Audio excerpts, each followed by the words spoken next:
primeira pergunta é a seguinte. A primeira pergunta é sobre qual fórmula que eu acho ideal para gessagem. A fórmula de Caires e Guimarães ou pelo teor de argila. Vamos contextualizar. O que é cada fórmula? A fórmula de teor de argila funciona da seguinte forma. A gente pega, por exemplo, vamos supor que é uma cultura anual. Eu pego 50 e multiplico pelo teor de argila que tem no solo. Aí ele vai me dar a quantidade total de gesso.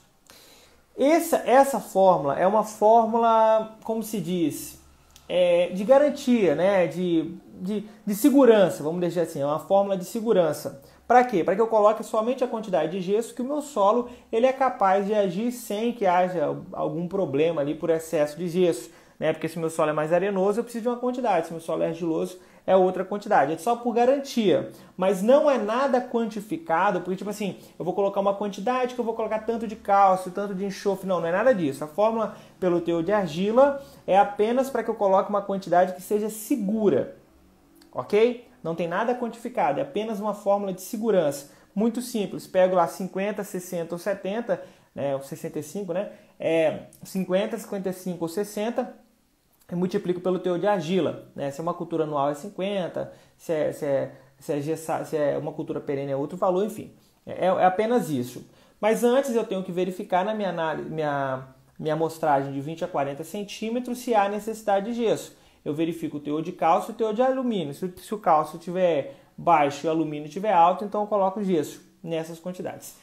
Já o cálculo de Caires e Guimarães ele é diferente. Por quê? O que o cálculo de Caires e Guimarães ele quer fazer? Ele quer aumentar a quantidade de cálcio em profundidade dentro da CTC efetiva. Ou seja, além de eu neutralizar o alumínio, eu vou elevar a quantidade de cálcio dentro da CTC efetiva. Então isso é o que o cálculo de Caires e Guimarães faz. Né? Então, no geral, é muito mais preciso usar o de Caires e Guimarães. Por quê? Ele vai levar em consideração o teor de cálcio que tem no solo, vai levar em consideração o teor de alumínio e ele vai estar colocando ali a quantidade exata que meu solo precisa de acordo com a condição química.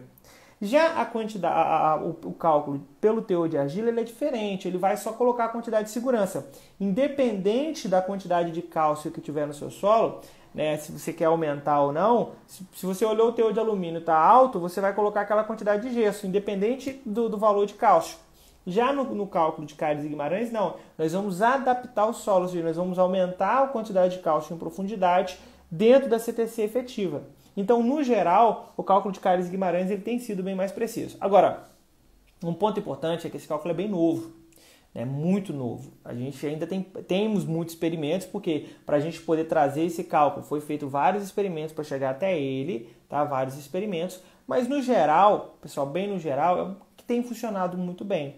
Tem funcionado muito bem. Então, eu aconselho sim estar utilizando, mas não, eu quero utilizar somente a quantidade de segurança. Então, sem problema nenhum, pode estar utilizando aí o cálculo de Caires e Guimarães. Beleza, pessoal? Acho que é isso, né? Vamos lá, deixa eu ver se tem alguma pergunta sobre. Tem algumas perguntas aqui. O pessoal está perguntando se pode fazer a pergunta aqui. Pode fazer sem problema. Ok. As outras eu vou respondendo aqui de acordo com o que vai surgindo. Beleza, pessoal? De acordo com o tema. Não vou fugir muito do tema. Se sobrar um tempo no final e tiver outro tema aqui que seja interessante, a gente está tratando agora, a gente vai falar também.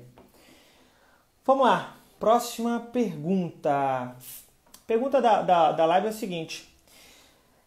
Como utilizar a cauda bordaleza, como fazer, né? Eu falei alguns dias atrás aqui no nosso Instagram sobre a cauda bordaleza, o pessoal pediu para falar sobre, eu trouxe, é um tipo de cauda que eu já utilizo há muito tempo, tá pessoal? Utilizo muito tempo, principalmente nossos citros, a gente utiliza cauda bordaleza. O ano passado eu tive uma experiência muito boa com fumagina, galera, teve um resultado muito interessante. Por quê?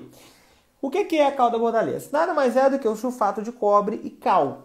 Quem faz a ação mesmo vai ser o sulfato de cobre. Então o cobre, ele tem a função de agir diretamente nos esporos, tá, do fungo, e o sulfato de enxofre, a gente até coloca um pouco de enxofre, ele até equilibra um pouco essa questão nutricional do enxofre por agir de forma foliar. Mas o que acontece? Como é que você faz? Deixa eu explicar como é que a gente faz. A fórmula que eu uso, eu utilizo o seguinte: eu pego 100 gramas de sulfato de cobre, aí eu coloco dentro de um pano de algodão, amarro ele bem assim, né, um pano, e eu pego uma água quente, água fervida, e coloco esse pano de algodão lá dentro dessa água e deixo ele dissolver um pouco, tá? Deixa ali 1 litro mesmo de água morna, só para vocês entenderem. Aí eu deixo ali ele dissolvendo por um tempo, beleza. Você pode deixar por 4 horas até um dia, se você quiser, mas no mínimo 4 horas. Depois eu vou pegar aquela água que já vai estar com sulfato de cobre e vou adicionar aí 100 gramas de cal, né, num balde aí com capacidade de 10 litros. E aí o que eu vou fazer? Eu vou acrescentar o restante, os outros 9 litros de água e vou dissolvendo e mexendo. Beleza? Aí está pronta a sua calda bordaleza, ou seja, eu fiz aqui para 10 litros, agora é proporcional para o tanto que você quiser, beleza? Para um balde aqui de 10 litros.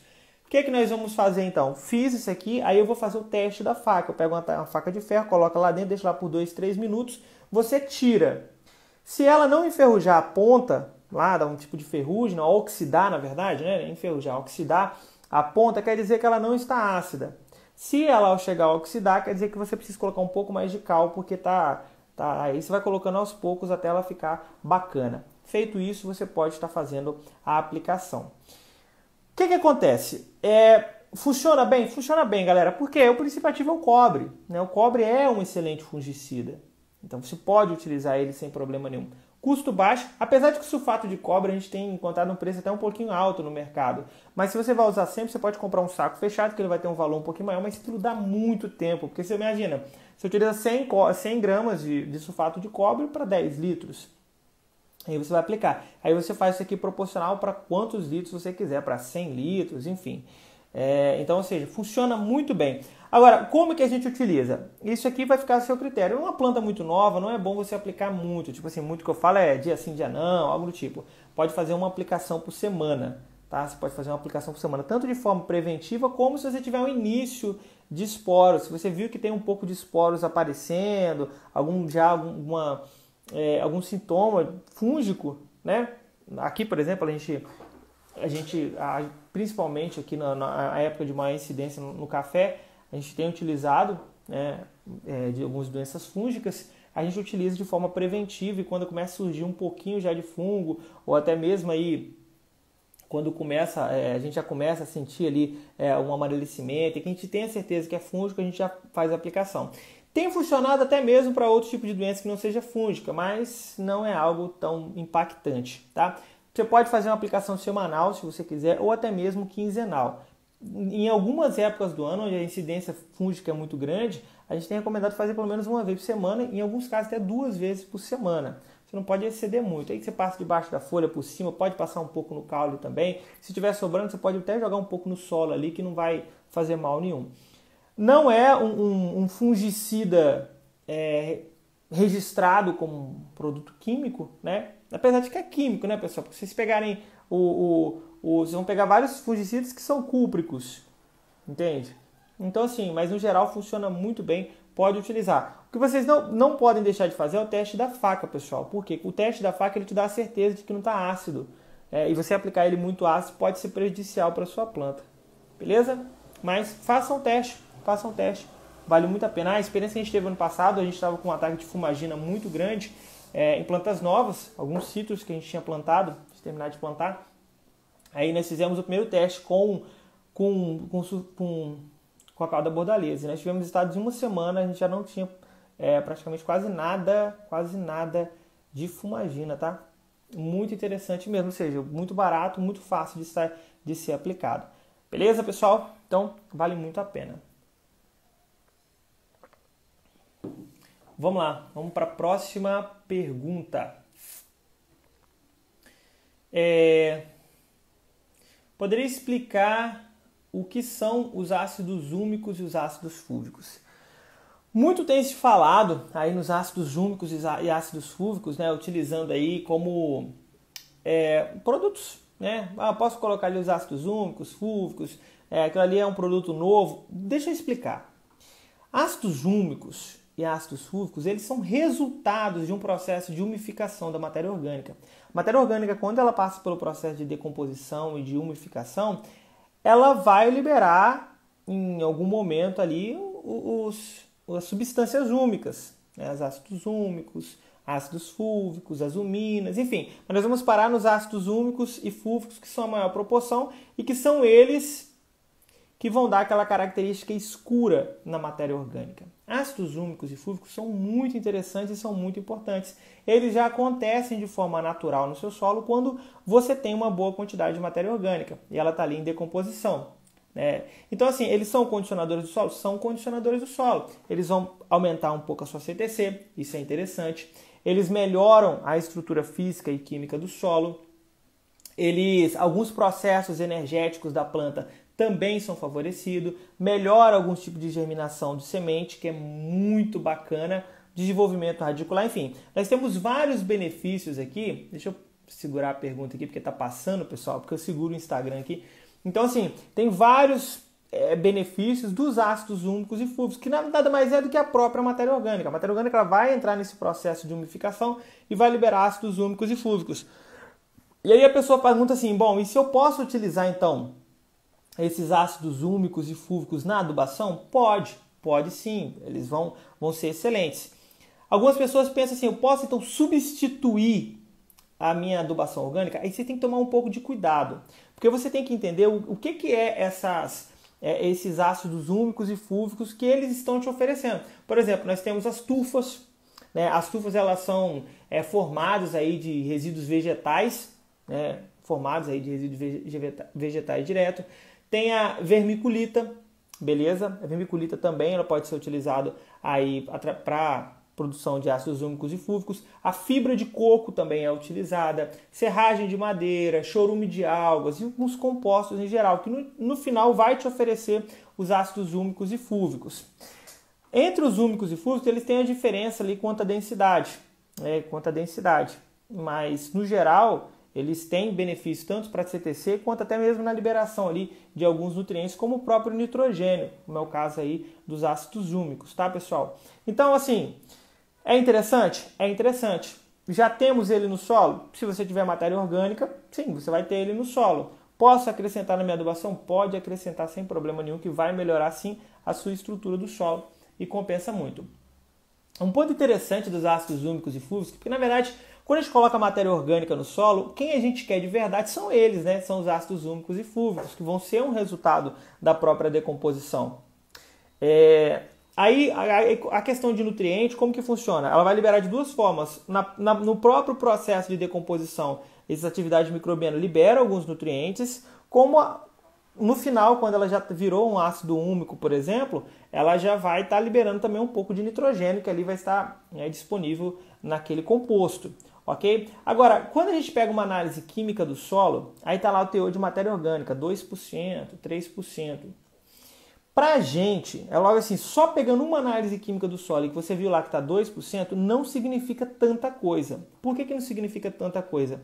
Porque a gente não sabe em que grau de decomposição que aquela matéria orgânica está. Então isso aqui é um ponto que a gente tem que ficar muito ligado. Poxa, aqui está com 3% de matéria orgânica, está filé. Calma, não quer dizer que está filé. Pode ser que tenha uma grande quantidade de matéria orgânica, mas você não sabe em que estágio de decomposição que ela está. Se ela já está no estágio de umificação, por exemplo, show de bola. Seu solo tá bom. Agora, se ela está na fase inicial, não quer dizer muita coisa, entende? Então, por isso que na análise química são pontos que a gente tem que ficar um pouco ligado. Com a bioanálise de solo, que a Embrapa tem trazido para a gente e é muito interessante, a bioanálise de solo ela vai dar uma certeza muito maior para a gente. Porque ela vai levar em consideração um pouco ali das enzimas, a quantidade de enzimas que tem no solo, a atividade microbiana, enfim, tudo isso aqui vai ajudar. Agora, só com análise química, você tendo ali o teor de matéria orgânica, ela não diz em que fase da matéria orgânica que é essa decomposição, que ela está, né? Em que fase de decomposição. Então tome muito cuidado. Então, às vezes a pessoa pega lá o teor tá alto de matéria orgânica, ela não quer fazer adubação orgânica no plantio. Aí aqui é um problema, tá? Aqui é um problema. Por quê? Essa adubação orgânica de plantio, ela vai ser muito importante para a gente, no momento que a gente for fazer a nossa adubação química, por exemplo, você vai aplicar fósforo. Se não tiver matéria orgânica no solo, grande parte do seu fósforo vai ser perdido, assim como se não tiver corrigido, entende? Se não tem matéria orgânica, você não tem o processo de decomposição que você vai precisar para poder liberar alguns nutrientes, certo? Então, assim, é muito importante que vocês fiquem ligados aí nessas questões, ok? Vamos lá. Vamos para a próxima pergunta. Vamos lá. Como escolher um laboratório para análise de solo? Isso aqui realmente é um ponto que pode ser um pouco relativo para a gente, né? Isso aqui é algo com muita prática, né? Aqui na nossa região, por exemplo, nós temos um laboratório muito antigo, que eu já trabalho com ele há muito tempo, e a gente tem além de uma relação muito boa, algumas certezas muito interessantes, né? Porque a gente pega a análise do mesmo local, e eu já contei isso aqui para vocês, né? Quando eu vou usar um laboratório pela primeira vez, eu faço um teste, na verdade, não é que eu estou enganando o laboratório, mas é para mim ter essa certeza que eu pego duas análises, duas amostras do mesmo lugar e coloco como se fosse lugares diferentes e mando. Eu marco para poder ver na hora do resultado, ver se está batendo. É lógico que nunca bate 100%, mas ela tem que estar bem próxima, né? Então, no geral, você vai ter que fazer um acompanhamento mais detalhado de tempo em tempo. Tá vendo? Será que realmente está batendo? Será que não está batendo aqui a mesma análise? E acontece às vezes de a gente pegar, por exemplo, lugares em que você pega o pH, tá lá embaixo, tá 4,5, aí a saturação por base está 60. Falou, pô, tem um negócio errado aqui. A gente faz um novo teste, aí volta ao normal. Então esses erros frequentes, a gente tende a excluir esses laboratórios, tá? A gente tende a excluir esse laboratório. Não é por nada, não é porque a gente não quer que eles funcionem, nada disso. É que pra gente o mais importante é dar o resultado pro produtor, certo? Então isso aqui é algo que vocês têm que levar muito em consideração na hora de estar fazendo aí, de estar buscando aqui o seu laboratório. Vai acontecer muitas mudanças dentro dos laboratórios daqui para frente, por quê? Já tem acontecido, porque tem muitas tecnologias novas que a gente começa a inserir, né? Por exemplo, quando a gente utiliza fertirrigação, a gente já trabalha com o processo de extração de solução do solo. E isso aqui nos dá um parâmetro muito interessante, porque através da extração de solução do solo a gente consegue até mesmo verificar questões como nitrogênio que a gente não verificava ali na análise química. Então, com o advento da fertirrigação, a gente tem aí bem mais certezas, bem mais parâmetros, a gente consegue fazer um acompanhamento mais perto, até mesmo utilizando aí o condutivímetro, né, que é do condutividade elétrica, né, do solo, para a gente verificar a quantidade de sais. Então, assim, são pontos interessantes, muito interessantes, e que a gente vai começar a ver. A bioanálise de solo, como eu disse anteriormente, que a Embrapa tem feito aí, já tem em algumas cidades, tá? Algumas cidades já estão trabalhando, ainda temos poucas informações, a Embrapa vai ter que ajudar a gente a fazer isso, né, com treinamentos, né, entre outros fatores, mas que vai ser muito bacana para a gente, né? Acredito que a gente pode ter bons resultados com ela também. Ok? Vamos lá. Só ver aqui algumas perguntas. Existe alguma forma de tecnologia social para auferir essas análises sem depender de um grande laboratório? Então, existem muitas movimentações que a gente vê. Por exemplo, aqui na minha região é muito comum alguns, nem cooperativa, né? Alguns movimentos mesmo de alguns produtores que eles conseguem, tipo assim, desconto muito interessante, eles fazem uma grande quantidade, por exemplo, aqui a gente trabalha com café, né? Então, por exemplo, numa época específica, que é, por exemplo, logo depois da colheita, ou pouco antes da colheita, que a gente vai fazer o próximo cronograma, esses produtores se juntam e a gente consegue um preço muito bacana para fazer várias análises ao mesmo tempo, né? Essa movimentação, tipo assim, programas públicos são bem poucos. A internet deu uma caída aqui, pessoal, a gente já está voltando. Programas públicos são bem poucos, mas essa movimentação, quando acontece entre os próprios produtores, principalmente na agricultura familiar, a gente consegue sim ter alguns preços bons, né? E aí é interessante que aí haja alguém que consiga fazer esse movimento para poder conversar com os laboratórios. Nesse mesmo laboratório que eu estava falando, alguns produtores aqui da região de café, por exemplo, eles têm épocas mais específicas onde a gente precisa mais de análise química, que é normalmente ali pós-colheita ou pouco antes da colheita. Então junta, faz a amostragem de vários produtores e a gente consegue um preço muito bom, né? Então, infelizmente, políticas públicas para isso é bem raro. O que tem feito são as universidades, né? Algumas universidades prestam esse serviço aqui para os produtores.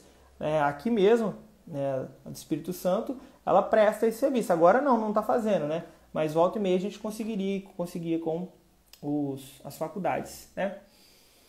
Bom, de quanto em quanto tempo fazer a gessagem? Olha só, pessoal, de quanto em quanto tempo que eu tenho que fazer a minha gessagem? Essa pergunta aqui é importante.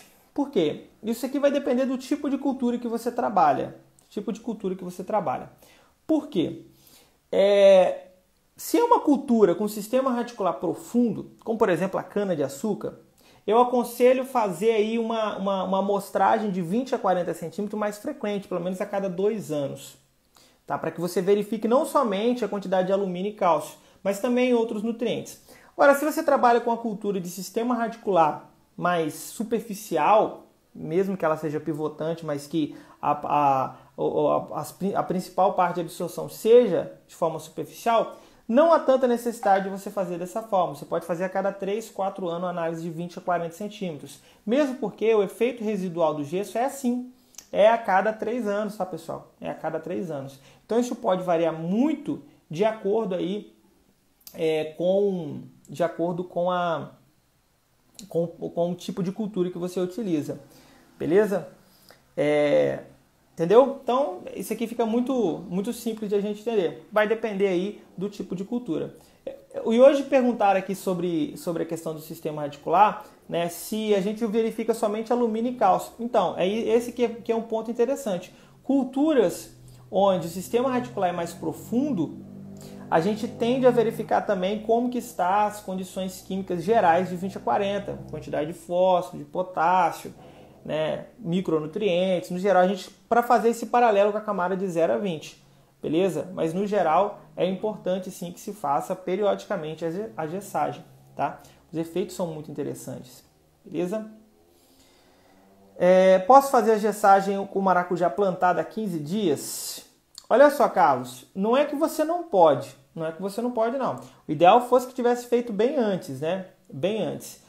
Mas tome cuidado com a sua adubação, porque 15 dias já está na hora de fazer a primeira adubação de cobertura, né? Se você vai conciliar a adubação com a gessagem, dependendo de como estiver o seu solo, você pode ter perda de nutrientes, tá? Então fica ligado nisso. Mas você pode, com a cultura implantada, sem problema, tenta não bater na mesma época da adubação. Ou faça a gessagem, faça a adubação depois, tá? Faça a adubação depois. Isso aqui é um ponto importante, tá? Isso aqui é um ponto importante. Mas toda vez que vocês forem plantar, pessoal, forem fazer a implantação, faça a correção do solo antes, tá? Para que você não tenha esse tipo de problema.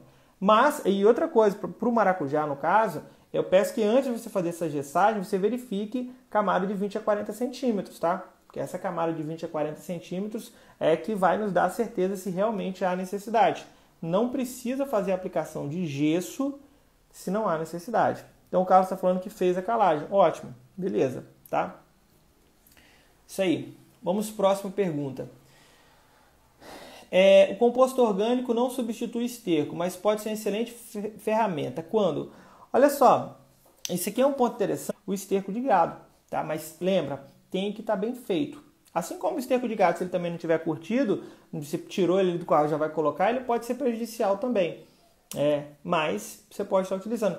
E de forma superficial, em cobertura também. O composto bem feito de forma cobertura, ele é interessante, tá? Ele é interessante.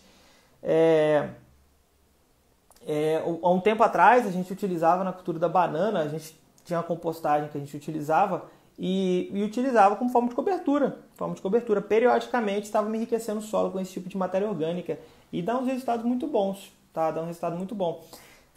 Principalmente para a agricultura familiar, que a gente tem essa presença desse trabalho, né, mais seguro no campo, vale muito a pena o processo de compostagem, principalmente para quem tem muito resíduos, pessoal. Compostagem é coisa muito fácil de fazer, ela vai dar um trabalhozinho para fazer no início, principalmente, mas depois que já está fluindo aí com 3, 4, 5 meses, você tem uma quantidade muito boa, tá? de nutriente, matéria orgânica em geral, beleza? Vamos lá. Sétima pergunta da live. Qual é o cuidado que eu devo ter ao aplicar o 2,4-D em trigo, tá? Pessoal, muitos trabalhos com o 2,4-D, né? O trigo tende a ter uma resistência muito grande, né? Alguns herbicidas inibidores da ALS, né? E aí a gente pega aí os herbicidas 2,4-D e o MCPA, eles têm sido importantes aqui para a cultura do trigo. Mas não é em qualquer momento que a gente que a gente pode estar utilizando aí o 2,4-D. Ele serve também para o MCPA. Por quê? A gente tem praticamente 4 fases principais do trigo, que é o desenvolvimento da folha, que é aquela fase bem inicial, a segunda fase, que é o perfilhamento, a terceira, que é a elongação, né, que a gente chama, e no final, aí que vai ser o emborrachamento. Tanto você aplicando antes do momento correto e muito depois da elongação, ela pode trazer prejuízos aí, tanto na deformação, né, quanto até mesmo alguns sintomas até visíveis. O momento correto, segundo os experimentos que a gente tem, é no momento do perfilhamento, tá? Antes da elongação. Antes do momento da elongação é o momento perfeito para que você possa estar fazendo a aplicação do 2,4-D, tá?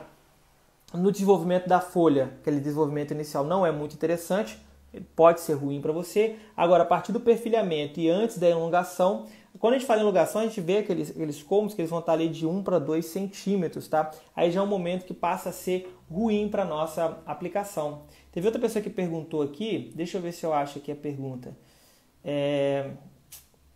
Não estou achando aqui. E a gente consegue ver esses sintomas aí da fitotoxicidade do 2,4-D, que é na retenção das espigas, né? Ele tem causado muito isso logo depois da elongação, tá? Ele faz essa retenção das espigas. Então, no geral, aplicação correta aí no momento do perfilhamento, nesse intervalo do perfilhamento, é o momento correto em que a gente pode estar fazendo aí a utilização do 2,4-D, beleza? Vamos ver algumas perguntas aqui antes de eu passar. Espera aí. Deixa eu ver aqui. Peraí. Rochas fosfatada no Brasil é reativa e faz efeito na adubação? Nem toda rocha é reativa não, tá, pessoal? Nem toda rocha é reativa não. As rochas aqui no Brasil, as magmáticas, pouquíssima reatividade, pouquíssima ação. Inclusive eu comprei um livro hoje, na verdade não é um livro, é um trabalho feito, que eu prometi para vocês falar sobre pó de rocha, mas enquanto a gente não tiver experimentação mais consistente, a gente não vai trazer qualquer... Porque tipo assim, é algo tão novo, e que a gente teve algumas experiências muito ruins, não tivemos reações que a gente quer. E vai lembrar, pessoal, quando a gente fala, o pessoal fala, pó de rocha, calma, galera, pó de rocha a gente já usa na agricultura há muito tempo. A gente já usa a agricultura há muito tempo. Você pegar uma rocha, moer ela ali, seja em ácido ou mesmo sem fazer a moagem ácida, mas calma, a gente já usa há muito tempo. Agora, o que tem se vendido hoje, de alguns tipos, aí não estou falando só do fosfato não, tá, pessoal? A gente tem pegado aqui algumas rochas que não são interessantes. Mas vamos lá. Eu dei o exemplo aqui das rochas magmáticas, né? Mas agora falando das fosfatadas. As rochas fosfatadas, no geral, ela tem aí algum tipo de reatividade, tá? Mas desde que ela seja pelo menos sedimentar. Então, no geral, o fosfato natural brasileiro, até então, aqueles mais antigos, eles não tinham uma boa reatividade, não tinham uma boa ação. Então, assim, a gente tinha excluído. Com o fosfato natural reativo, aí sim, esse nós temos uma atividade bacana. E em porcentagem de fósforo, ele chega a se assemelhar a quase um fosfato solúvel. Se a gente pegar um fosfato solúvel aí, como o superfosfato simples, tem pouca porcentagem de fósforo, mas tem outros nutrientes interessantes como enxofre e cálcio, ele vai ter 18% de fósforo. Alguns fosfatos naturais reativos chegam a quase 15%, quase 16%. Tá? Então pode ser interessante sim. Agora, desde que seja reativo. Se ele não for reativo, pra gente não vale muito a pena não. Beleza?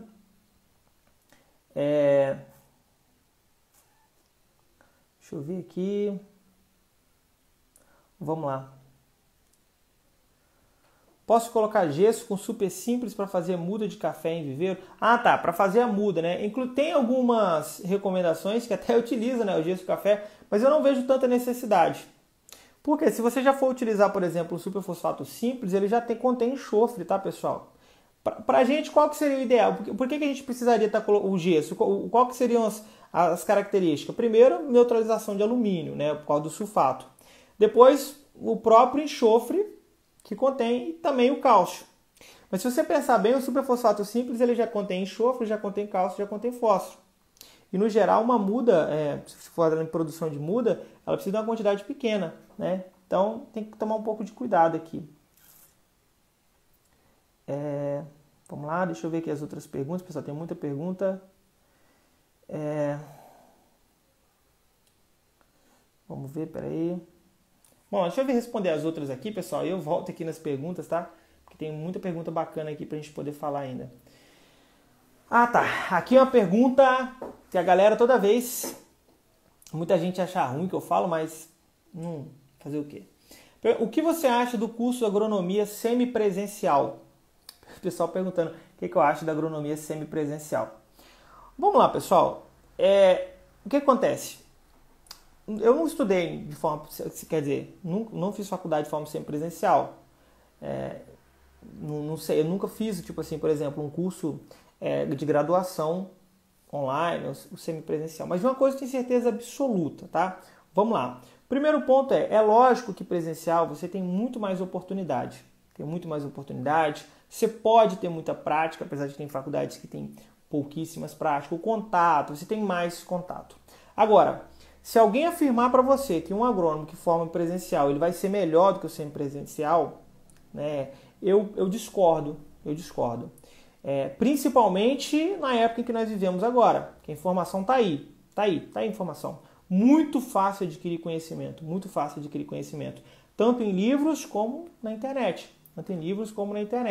De vez em quando eu faço umas doideiras, eu compro diversos livros, que hoje mesmo eu fiz uma compra na livraria da UFV, de vários livros, vários conteúdos que eu ainda não tinha aqui presente, né? Então eu fiz uma compra, um valor até bastante alto, para me poder entrar um pouco em assuntos que eu não domino, tá? É lógico que essa informação tem tudo na internet? Tem, mas como que eu costumo fazer?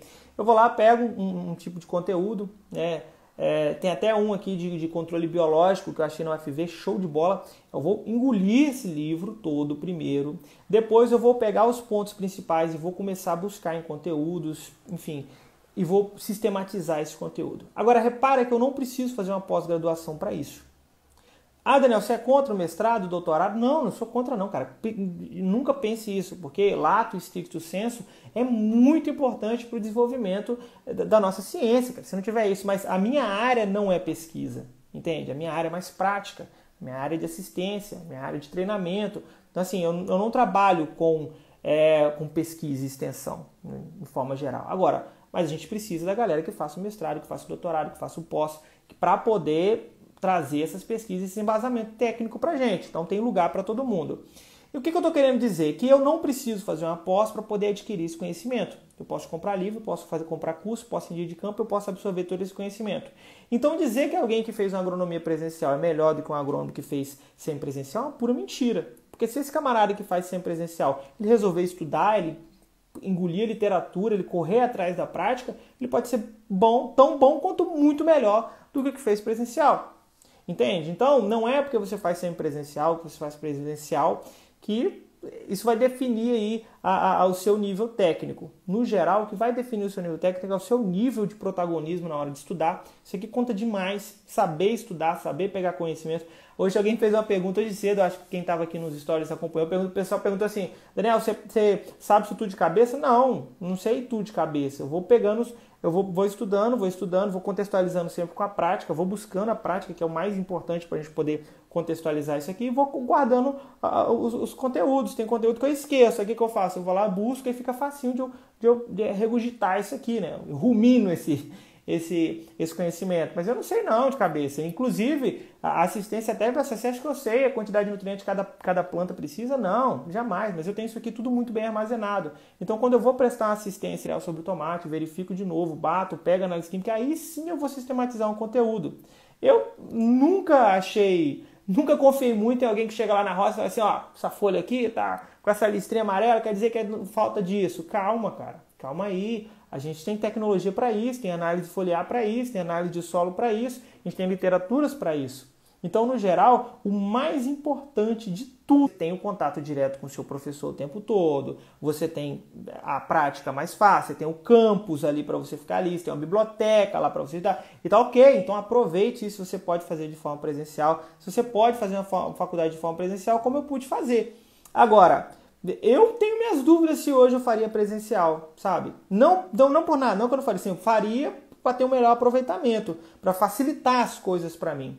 Agora, não sei se eu não faria um curso técnico em agropecuária primeiro, já entraria no campo e estudar de noite. Não sei, não falo assim, mas tipo assim, depende muito de como tivesse minha vida no momento, né? Então assim, isso é uma coisa que vocês têm que levar em consideração. É mais complicado o semipresencial quanto ao conteúdo? Ele vai ser no início porque você não tem acesso, e se você não souber estudar, principalmente, fica um pouco mais complicado. Mas a primeira coisa que você tem que fazer é aprender a estudar. Aprende a estudar. Aprende. Como é que eu faço para poder estudar? Pega a teoria, pega a prática. Pega a teoria, pega a prática. Contextualiza. E aqui entra um ponto muito importante, que é a questão da prática. A questão da prática é um ponto muito importante. As pessoas perguntam, professor, mas como que eu vou adquirir prática? Eu já falei isso aqui, um monte de gente mandou mensagem, professor, você está doido? Mas se for preciso trabalhar de graça 1, 2 meses, trabalhe. Qual o problema? Vai passar, cara. Isso é uma fase da sua vida. Vai passar esses 2 meses que você está trabalhando de graça. E pronto, já resolveu a parada da prática. Estou falando 2 meses só, né? Mas se você quiser lá, por exemplo, eu quero trabalhar na loja de agropecuária, eu quero chegar pro cara e falar assim, olha, vamos fazer o seguinte, eu trabalho de segunda a sexta, mas no sábado, será que eu tenho como acompanhar a loja aqui com você? De graça. É um estágio para mim isso aqui. Eu junto com o seu técnico aqui lá na propriedade com o cara, será que tem como eu fazer isso aqui? Não, por que não? É conhecimento, pensa que esse é o momento de você adquirir conhecimento. Agora, não importa se você é presencial, se você é presencial, online, se é extraterrestre, se você faz estudo mental, não importa. O que vai passar, a forma com que ele fala, a forma com que ele conversa, as dificuldades que o cara tem, dificuldade logística, dificuldade familiar, tudo isso aqui é importante na hora de você efetuar uma venda, na hora de você prestar uma consultoria.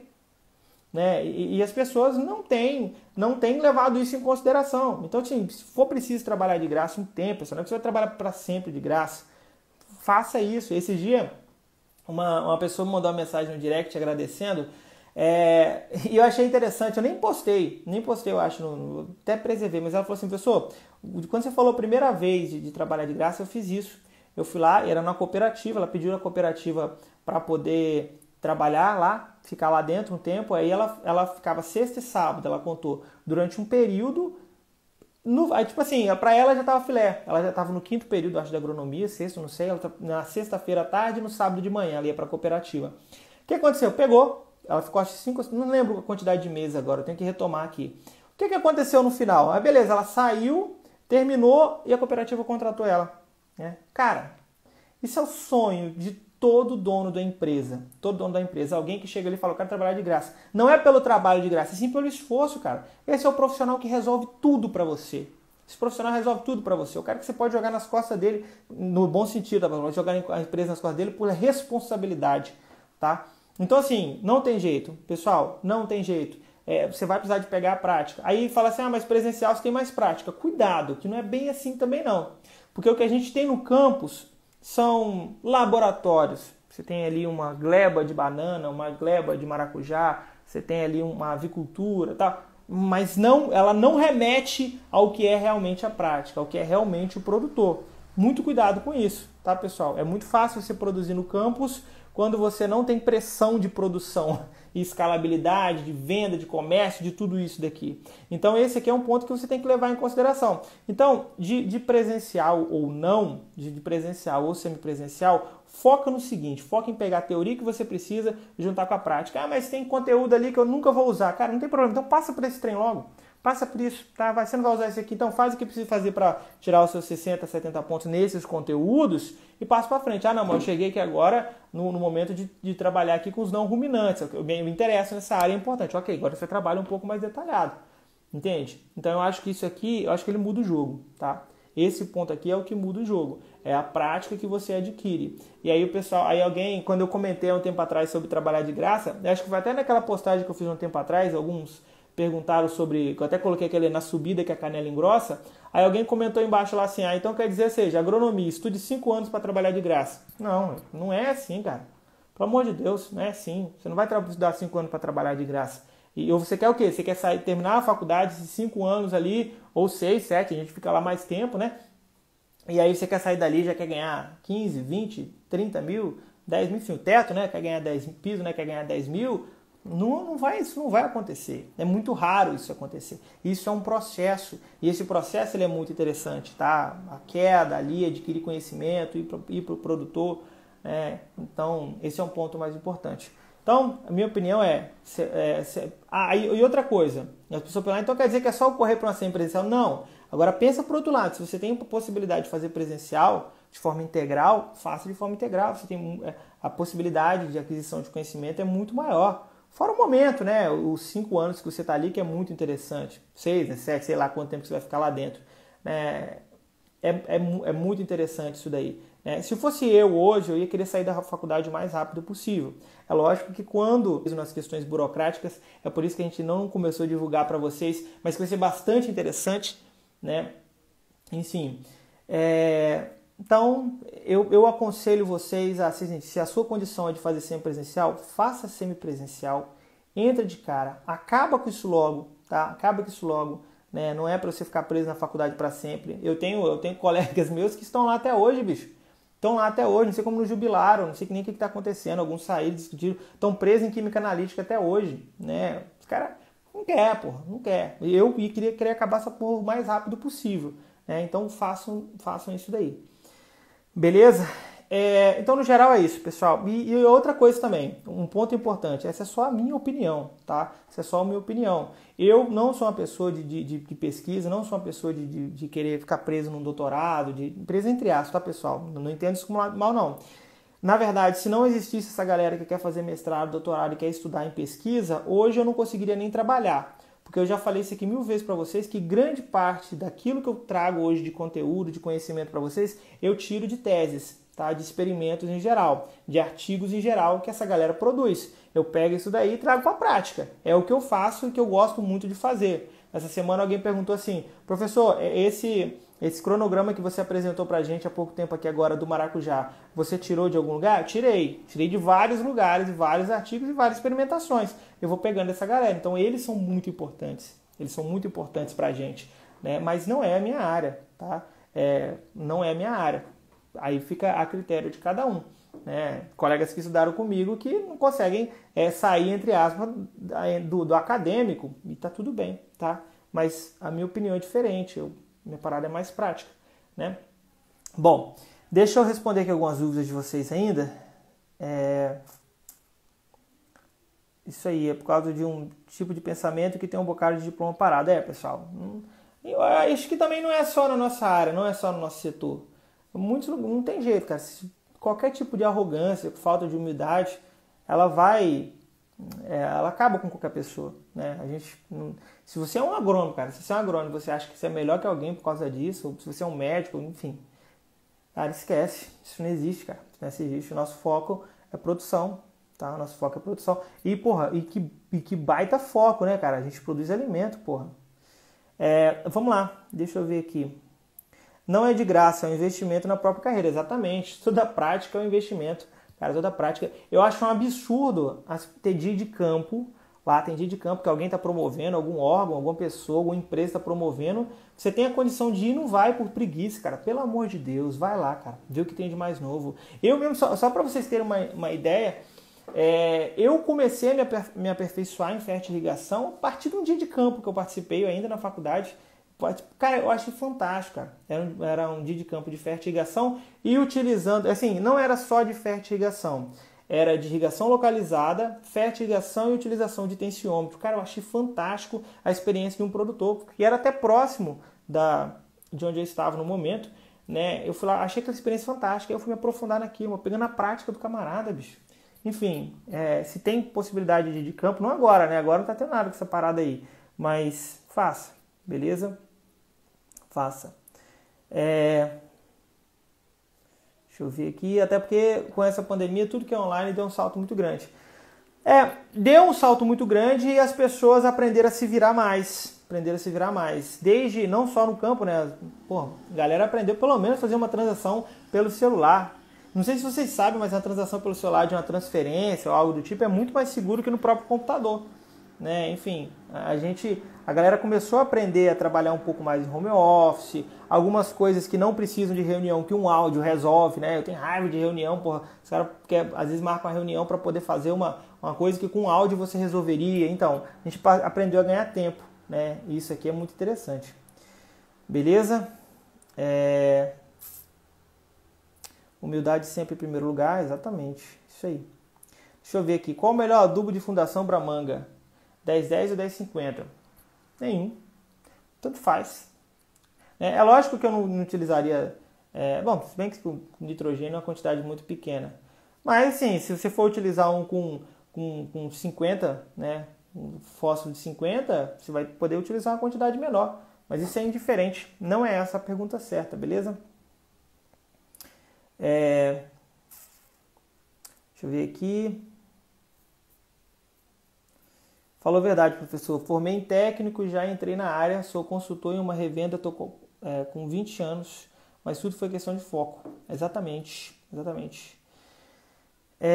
Boa noite, faço técnica agropecuária. Sempre estou olhando teus vídeos para adquirir um conhecimento a mais. Você teria algum conteúdo bom para me indicar? Olha só, e aí alguém pediu para poder dar uma dica. Cara, o que eu aconselho vocês fazerem? É um conselho bacana. Até o ano passado eu dava aula para curso técnico em agropecuária, depois eu saí para poder me dedicar só à nossa empresa.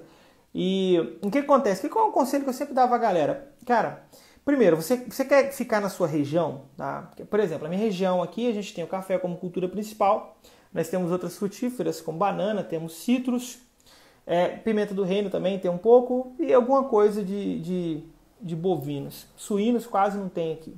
Você quer ficar na sua região? O que você quer hoje? Ah, tá, eu quero ficar na minha região. Beleza. Tem alguma cultura específica que você preferia trabalhar mais? Ah, não, eu queria trabalhar com café. Cara, então foca no café. Estuda o café da sua região, quais são as principais variedades, as principais dificuldades do produtor, o que mais eu tenho aqui de dificuldade, o que o produtor enfrenta, vai lá visitar o cara, pergunta a ele, faça um trabalho pessoal, né? Começa a fazer um movimento pessoal, um projeto pessoal seu mesmo, de listar isso aqui e focar na cultura. Ah, não, mas eu quero trabalhar com recomendações de adubações para diversas culturas. Ok. Então foca na nutrição das culturas, já traça essas culturas, vê a principal necessidade, aí você já não tem necessidade de focar nas pragas e doenças de cada um, entende? Então foca naquilo que você quer trabalhar. Mas antes de você focar totalmente, faz uma pesquisa de mercado para ver principais culturas, quais são as principais dificuldades, conversa com os produtores, a melhor coisa é uma conversa, um bate-papo, tomar um café. O que você tem mais de dificuldade? Ah, cara, controle de praga e doença. Opa! Já entendi dificuldade aqui. Ah, não, eu tenho dificuldade aqui na aplicação de herbicidas, cara. Não tem herbicida. Ah, tá. Não, eu tenho dificuldade na nutrição. Não, eu tenho dificuldade aqui em formulação de bovinos aqui, pouco. Enfim, piquete rotacionado. Enfim, você verifica o que tem de problema. Por que eu falo verificar o que tem de problema e dificuldade? Porque a gente é pago para resolver problema. Agora, se você quer resolver um problema que não existe o problema, você não vai ser pago. É algo muito simples de entender isso daqui, tá? A pessoa, eu quero trabalhar aqui com uma cultura que nem tem na minha região, mas eu também não quero sair da minha região. E você vai trabalhar como, então? Quem que você vai atender?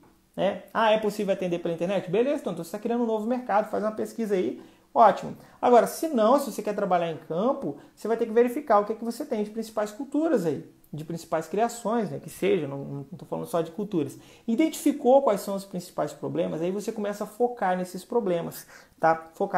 Então os principais problemas aqui são as pragas dessa cultura, doença e tal. Então começa a direcionar o seu foco para cá e fazer o que ninguém está fazendo, tá? E saber o que ninguém sabe, né? Eu lembro que tinha um camarada, quando eu já trabalhava no campo, né, antes de terminar a faculdade, e eu achava muito interessante que e na época tava assim, um foco muito grande de pimenta do reino. O preço da pimenta do reino aqui na minha região estava muito alto, cara. Porra, muito alto mesmo, passando de R$20 às vezes. Pô, e hoje está 9, 10, enfim.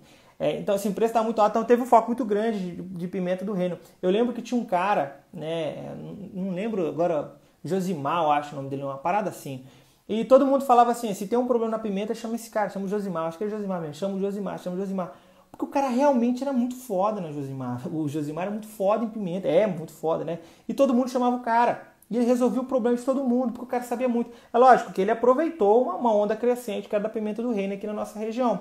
Então ele ficou muito bom naquele ali. Ele botou o foco, a energia dele. Agora, se você perguntar sobre banana pra ele, pode ser que ele sabia pouca coisa. Vai saber o básico ali. Mas ele focou ali, ele sabia resolver esse problema. Entende? Então eu aconselho vocês que estão se formando agora, seja técnico, agrônomo, enfim, qualquer área afim dessa nossa área, que você procure, tá? Verifique, faça um mapeamento dos principais problemas e dificuldades dos produtores da sua região. E comece a dar um enfoque nisso daí, ver se isso aqui realmente tem mercado. Ver se realmente tem mercado, é na distribuição de insumos, logística, enfim, não sei. Verifique o seu mercado, cada região é diferente. Aí você começa a trabalhar em cima disso daí. Isso aqui faz muita diferença. Tá? Agora, se você quer se formar, eu vou fazendo técnico pecuária, vou fazer agronomia, depois eu vejo o que eu faço. Ok, não tem nada de errado com isso. Agora, você vai ficar esperando? O que você vai ficar esperando? Eu vou esperar surgir um emprego. Um emprego aonde? Eu não sei, qualquer lugar serve. Cara, para quem não sabe o que quer, qualquer coisa serve mesmo. Né? Então, assim, não seja dessa forma, não faça dessa forma. Verifique ali as principais dificuldades, o que sua região precisa. Tá? Vai lá resolver o problema desse cara. A gente é pago para isso. Pago para resolver problema. Beleza? Aqui na nossa região, por exemplo, se eu quisesse trabalhar, deixa eu ver aqui, tipo assim, com suínos, teria pouquíssima demanda, cara. Se eu fosse me especializar em suínos, por exemplo, teria pouquíssima mesmo. Né? Pouquíssima mesmo. Né? Então, por exemplo, se eu quisesse trabalhar com bovinos, né, não é a área que eu especializei. Tanto é que os nossos conteúdos de bovinos, nós temos um professor próprio para isso, né, que trabalha diretamente com bovinos, não é minha área. Né? Mas se você tem... se eu fosse querer trabalhar com suínos, eu teria que sair da minha região, entende? Então, tudo bem, se você está disposto a isso, é outra coisa. Beleza? O maior problema é a falta de assistência no campo. Falta de assistência no campo. Então, peraí. O problema não estava saturado? Como é que tem falta de assistência? E eu não estou discordando, não. Eu também concordo que tem pouca assistência. Tipo assim, é para a gente poder entender o contraste. Os valores altos do fertilizante, verdade, muito verdade. Acompanhado do preço baixo nas vendas do produto dos agricultores. Show de bola. Isso aqui são 3 verdades. Falta de assistência, preço alto do fertilizante, venda baixa. Agora vamos pensar de trás para frente. Como é que eu faço para poder vender melhor, agregar valor? Como é que eu faço para diminuir talvez a quantidade de fertilizante, potencializar alguns outros fertilizantes para que eu possa diminuir esse custo? E o que eu faço para melhorar a assistência? Então o nosso tem que começar pelo porquê, como fazer, né? E tem dificuldade? Que ótimo, cara, que bom que tem dificuldade. A gente vai ser pago para resolver dificuldade, né? A gente vai ser pago para resolver dificuldade. Pessoal, tem algumas perguntas interessantes aqui, mas o Instagram ele já está avisando aqui que vai terminar a live, né? Porque a gente só tem 1 hora. Beleza? Vou responder algumas últimas. Eu queria pedir a vocês que tira print da tela, marca a gente no Instagram. Por quê? Para que na próxima live a gente possa trazer ainda mais pessoas diferentes, tá? Para trazer mais pessoas, porque é um conteúdo gratuito que a gente traz. Abafo para mim poder conversar com vocês. Eu gosto muito. E outra, vai surgindo assuntos que eu não sei e eu gosto quando surge assunto que eu não sei. Me dá vontade de trabalhar, de estudar, de pesquisar. A gente marca a gente, tá? A gente é a nossa equipe que vai repostar. E se Deus quiser, aí na semana que vem a gente ainda tem mais pessoas aqui junto com a gente. Uma dica é isso aí. Vai lá acompanhar o produtor, cara. Vai lá acompanhar o produtor. Beleza? Não tem jeito não. É a única forma. Beleza? Pessoal, no mais, agradeço de coração. Já está aqui, faltam 30 segundos apenas. Agradeço de coração a presença de todos vocês. O que vocês precisarem, estiver a nosso alcance, a gente vai fazer aqui para vocês colocarem quais assuntos você quer que a gente traga nas próximas lives. Isso aqui é importante para a gente poder ajudar vocês. Então comenta lá embaixo, eu quero melhoramento genético, o que a gente está falando, quero a cultura da banana, enfim. Coloca lá embaixo, tá? Escreve lá qual que é que a gente vai estar trazendo para vocês. Mas, forte abraço, fique com Deus e até a próxima.